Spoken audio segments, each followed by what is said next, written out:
ഞാൻ തിരിച്ചെത്താം. അശ്വതി ടെലിഫോൺ ലൈനിൽ ഒരിക്കൽ കൂടി ചേരുന്നു. അശ്വതി, കൂടുതൽ വിവരങ്ങൾ ലഭ്യമായിട്ടുണ്ടോ? ഇപ്പോൾ അവിടെ ഈ നാട്ടുകാരോടൊക്കെ മാധ്യമപ്രവർത്തകരെ ആ പ്രദേശത്ത് നിന്ന് മാറ്റിയെന്നാണ് നേരത്തെ അശ്വതി റിപ്പോർട്ട് ചെയ്തിരുന്നത്. നിതിനും ആ രീതിയിൽ തന്നെ സൂചിപ്പിക്കുന്നു.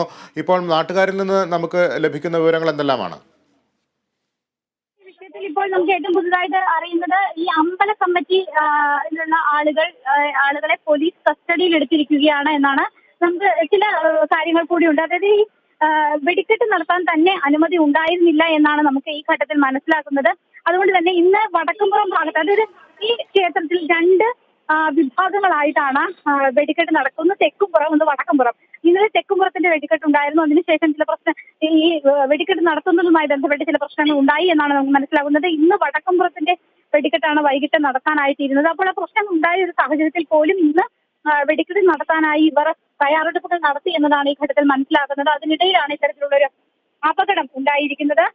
ഈ അമ്പല കമ്മിറ്റിയിൽ ഉള്ള ആളുകളും അതുപോലെ തന്നെ വടക്കുംപുറത്തിന്റെ ആളുകളും, വടക്കുംപുറം കരയോഗമാണ്, കരയോഗത്തിന്റെ ആളുകളും ഇപ്പോൾ പോലീസ് കസ്റ്റഡിയിലാണ് എന്നാണ് നമുക്ക് മനസ്സിലാകുന്നത്. ഒരുപക്ഷെ അവരെ വിശദമായി ചോദ്യം ചെയ്യുന്ന മറ്റു കാര്യങ്ങളിലേക്കും ഒക്കെ കടന്നിരിക്കുകയാണ്. നമ്മൾ അമ്പല കമ്മിറ്റിയിലുള്ള ആളുകളുടെ പ്രതികരണം തേടുന്ന സമയത്താണ് നമ്മൾ ഇത്തരത്തിലുള്ള വിഷയങ്ങൾ അറിയുന്നത്. ഇവരെയൊക്കെ തന്നെ പോലീസ് ഇപ്പോൾ ചോദ്യം ചെയ്ത് വരികയാണ്. ഈ വെടിക്കെട്ട് നടത്തുന്നതുമായി ബന്ധപ്പെട്ട് തന്നെ അനുമതിയുടെ ഒരു പ്രശ്നം ഉണ്ടായിരുന്നു എന്നാണ് ഈ ഘട്ടത്തിൽ നമുക്ക് മനസ്സിലാക്കാനായിട്ട് സാധിക്കുന്നത്. അങ്ങനെയാണെങ്കിൽ അത് വളരെ ഗുരുതരമായ ഒരു പ്രശ്നമായി വരും.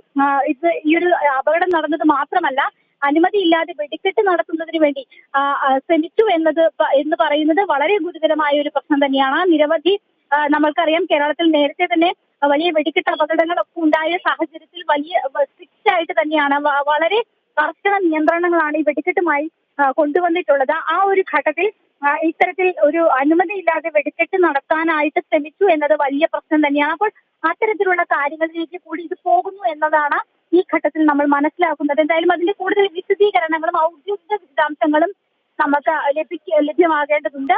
എന്തായാലും ഇവിടെ പടക്കം സൂക്ഷിക്കുന്നതിന് വേണ്ടിയിട്ട് അനുമതി ഉണ്ടായിരുന്നില്ല എന്ന് സബ് കളക്ടർ തന്നെ വ്യക്തമാക്കിയിട്ടുണ്ട്. അതിൽ ഒരു നമുക്ക് മറ്റ് കൺഫ്യൂഷനുകളും മറ്റുമില്ല. ഈ പ്രദേശത്ത് ഒരു പടക്കം സൂക്ഷിക്കുന്നതിന് ചില മാനദണ്ഡങ്ങളുണ്ട്. ആ മാനദണ്ഡങ്ങൾ പാലിച്ചാൽ മാത്രമാണ് അതിനുള്ള ലൈസൻസ് കിട്ടുക. അതിന് അത്തരത്തിലുള്ള ലൈസൻസോ അനുമതിയോ ഉണ്ടായിരുന്നില്ല എന്നുള്ളത് വ്യക്തമാണ്. പക്ഷേ ഈ വെടിക്കെട്ട് നടത്തുന്നതിനും അനുമതി ഉണ്ടായിരുന്നില്ല എന്നുള്ളതാണ് നിലവിൽ നമുക്ക് അറിയാൻ സാധിക്കുന്നത്. അതിന്റെ പശ്ചാത്തലത്തിലാണ് ഈ ക്ഷേത്ര കമ്മിറ്റി ഭാരവാഹികളെ കൂടി പോലീസ് കസ്റ്റഡിയിലെടുത്ത് ചോദ്യം ചെയ്യുന്നത്. ശരി അശ്വതി, തൃപ്പൂണിത്തുറയിൽ വളരെ ഗുരുതരമായ അനാസ്ഥ, ഒപ്പം വലിയൊരു സ്ഫോടനം, അതിലുമേറെ അനാസ്ഥയുടെ വിവരങ്ങളാണ് ഇപ്പോൾ പുറത്തു വരുന്നത്. യാതൊരു തരത്തിലുള്ള അനുമതിയുമില്ലാതെ ഇത്തരത്തിൽ വെടിക്കെട്ട് സാമഗ്രികൾ ഒരു സ്ഥലത്ത് ഇറക്കാൻ ശ്രമിച്ചതാണ് വലിയൊരു ദുരന്തത്തിൽ കലാശിച്ചത്. ഏറ്റവും ഒടുവിൽ അശ്വതി റിപ്പോർട്ട് ചെയ്യുന്നതനുസരിച്ച് പുതിയകാവ് ഈ ക്ഷേത്രത്തിൻ്റെ ഭാരവാഹികളെ പോലീസ് കസ്റ്റഡിയിലെടുത്തിരിക്കുന്നു എന്നുള്ള വിവരമാണ് ഏറ്റവും ഒടുവിൽ AT അശ്വതി പങ്കുവയ്ക്കുന്നത്.